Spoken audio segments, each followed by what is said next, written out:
Hello and welcome to the world of Neko Pop. I'm Nat and I am so excited to welcome y'all to the finale of this series. Over the last couple weeks, we have broken down our favorite LGBTQIA anime characters into categories, from Lawful Good to Chaotic Evil. Since this series is split into 3 parts, last week we covered Neutral and the week before we covered Good. So today we're covering Evil and doing an ending analysis discussing this entire series. You can watch the first 2 parts linked up here and in the description. Make sure to subscribe and turn on that notification bell if you'd like to see more character analysis anime breakdowns. Couple caveats before we start. 1.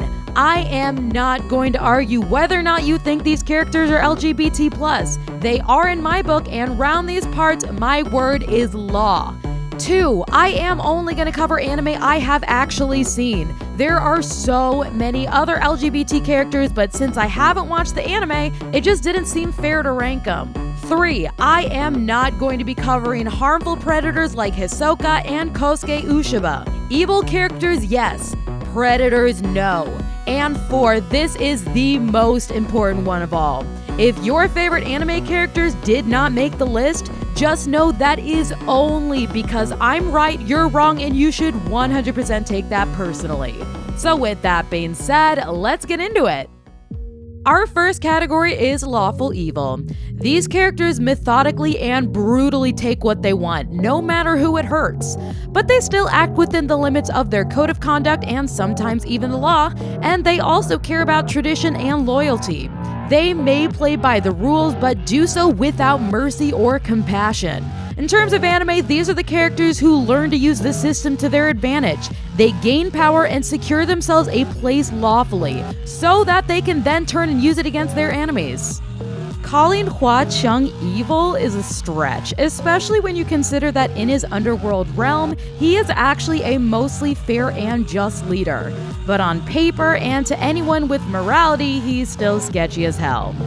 Strika has a very strict code of conduct and would rather just kill when necessary and move on, rather than playing with her food. Her military genius is a driving force in Carmilla's success, but it's also why she knows when to call Carmilla out, and also get out of the whole thing before it completely falls apart.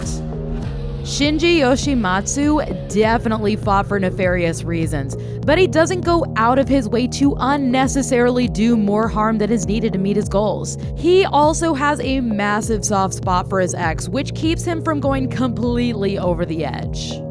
Mirana is the pragmatic, logical voice in the Council of Sisters, and although she still enjoys violent pastimes, she also understands that for their conquest, they have to go at it in a realistic manner instead of just being overly cruel and violent for it to stick.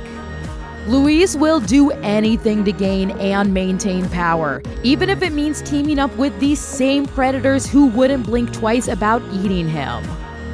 Balalaika was a military genius. She created a deadly mercenary crew who can take out her enemies effortlessly. She runs her turf of the underworld with an iron fist, but she also understands the importance of balance between the other gangs in the area. Kirari Momobami is so goddamn tactful and has so much power that she doesn't even need to bend the rules to crush her enemies. She makes the goddamn rules and will ruin whoever's life she sees fit. Griffith is the epitome of twinks in STEM. I would call him an innovator, but we all know that Ryo was the blueprint and Griffith was a wannabe. Either way, let that man cook. I mean, yeah, Suguru Geto is evil, but he is a man with a plan. And when was the last time you had your life as perfectly mapped out and organized? Didn't think so. Just like, let this man and his girly pop boyfriend have their KFC in peace. Chuya Nakahara is just trying to live his evil fantasy life and stick to the meticulously designed plan he had made. But his BF just keeps f***ing everything up. Just let him have a win already. Joji Koizumi seems all nice on the outside, but this f***er only cares about himself and does not give one single shit about who has to put their life on hold and sacrifice their well-being to make it happen. He is the fashion industry horror story that people warn you about, but he looks so good and so hot that you would never think twice. Next category is neutral evil. These characters are out for themselves, pure and simple. If it serves their interests, they will kill and destroy to gain power.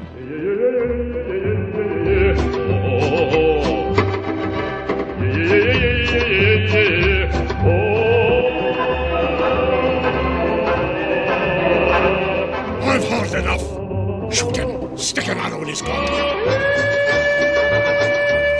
They're not interested in working within the law or living by a strict code of conduct, but they also don't live in chaos, only seeking out destruction and violence. In terms of anime, these are the characters who are unhinged, but maybe take a few moments to really consider and plan their tactics rather than just diving in. They are more realistic and pragmatic than their chaotic evil counterparts, but they still have the potential to be just as destructive when it serves them. Adam grew up with way too much power, and that continued into his adulthood. So of course he got corrupted and let that seep into the way that he treats and looks down on his competition, and even his former friends. Hey bitches and bros and non-binary hoes! Jesse and James are technically evil by default, but they are way too incompetent at their job to be lawful evil and not so cruel to be chaotic evil, so they carve their own path and just kind of end up in the neutral evil. The only thing keeping Ren Yamai from being chaotic evil is the meticulously crafted persona she has created to maintain her popularity. But when that mask slips, this bitch knows how to hide a body. Shion Kaminari is another popular girly who looks cute and unassuming, but this woman is a demon who will do whatever the she wants with you, and you will thank her for her service. And a lot of y'all would 100% sign up to be her baby. Like, it's not my thing, but we don't kink shame here. Ubel literally only got her mage license so that she could assassinate in a more lawful manner. But at the end of the day, she could care less about who she hurts, and God help anyone who's on her assassination list. Nanon Jakuzure is chaotic evil in her own right, but when it comes to her true love, her law is the law, so she evens out to true evil. And finally, we arrive at chaotic evil. As much as I support gay rights, I support gay wrongs. And this category goes about as wrong as you can get. Chaotic evil characters do whatever their hatred, greed, vengeance, and lust for destruction drives them to do. They are wild, unhinged, unpredictable, and violent. Their ruthless brutality knows no end, and they're here to get what's theirs, and God help anyone who gets in their way. In terms of anime, these are the most unhinged villains whose war crimes could make our history books blush. They are my favorite demonic agents of chaos. I applaud their brutality and pray to God that I never meet anyone like them. Psycho Jenny is here to assist her boss in whatever destructive dreams they're trying to execute. And she will do anything, and I mean anything, to see them succeed. Carmilla is a lawful general who absolutely lost reason for power and becomes more destructive and unhinged than even Dracula. Marito is a gang leader, Euro lover, and an obsessive girly pop who falls head over heels for his competition and gets really weird with it. Alice Soma is just woof. Homegirl literally wants to tie Awayuki in her basement and most likely go full Songwoo to keep her down there. But she'll also settle for literal body parts so that she can savor them. Like, what the f is this? Harime Nue disguises her bloodlust behind a cute demeanor, but underneath, she will rip a bitch apart to achieve her goals and will keep fighting even when she gets Monty Python and the Holy Grail. Victory is mine! We thank thee, Lord, that in thy mercy... Yumiko Jabami craves chaos and destruction, no matter who it hurts and whose life it destroys. She literally gets off on the power and pain she's able to inflict on others. Chika Fujiwara is a goddamn psychopath, and no one can convince me otherwise. This evil genius is the silent killer in Kaguya-sama, whose true self terrifies everyone around her. If she ever gets into politics, she is 100% going to turn Japan into a dictatorship. The Doctor is a equal opportunity killer who gets turned on by carving up bitches. Her and Cutthroat would be the perfect couple if they weren't so busy trying to kill each other. Midori Ikishima literally masturbated with a gun. And she gets off on thinking of unaliving herself. I don't know how much more unhinged it gets than that. And yet, with Grell Sutcliffe, we raise that bar. Grell's love for spilling blood is as much, if not more, than their love for Sebastian. They are the OG chainsaw baddie. Ryo Asuka is the blueprint. She's an icon, she's a legend, and she is the moment. No notes, just perfection. I will forever love them, which says a lot more about me than anything they ever did. And don't worry, I've got therapy on Thursday and I'm taking my meds, so shh. So to wrap things up, what really differentiates these characters from the good and neutral categories is pretty obvious. These characters are agents of evil. What defines evil varies quite a bit, especially between lawful and chaotic evil. All of these characters share a desire for dominance and use violence and destruction to varying degrees to achieve and maintain that power. It's pretty universal across all mediums of fiction that stories would be boring as hell without these antagonists. Villains are the glue that holds so many of our favorite stories together and maintain that level of tension that would be non-existent without them. Even slice of life and romance have some level of antagonist, and it's honestly those villains that I sometimes love the most, cause they are so sneaky about it. Who are your favorite lawful evil, true evil, and chaotic evil characters? Let me know in the comments below. If your favorites were mentioned today, do you agree with my rankings, and if not, where would you personally rank them? As promised, here is my grand analysis on this entire series. Making this list of LGBT+ characters and categorizing them into these subsets was such a fun process. It was honestly pretty difficult narrowing them down into a single category, because a good anime will have enough character development that people will bounce between categories depending on their growth. These alignments are fun and all, but it is important to not fully pigeonhole them into these categories so that they have space to evolve past their initial alignments. But with that being said, here are my favorite characters from each category. Erwin Smith mostly lives in lawful good, but the definition of that evolves. Following the letter of the law is challenged when he realizes the shortcomings of those laws and how they are perpetuating a broken system. He has to reframe his code of conduct so that it serves the greater good, even if that means overthrowing the government and peeling back the curtain to show the ugly truth hidden in plain sight.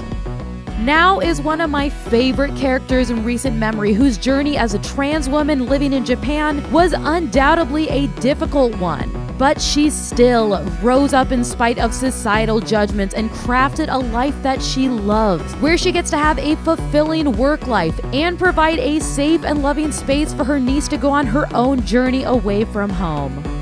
Otohiko is just a joyful ball of chaos who gets to be an absolutely unhinged character, but they still care deeply for their loved ones and truly do want to see them succeed. They're not held back by what others think of them and live proudly and authentically.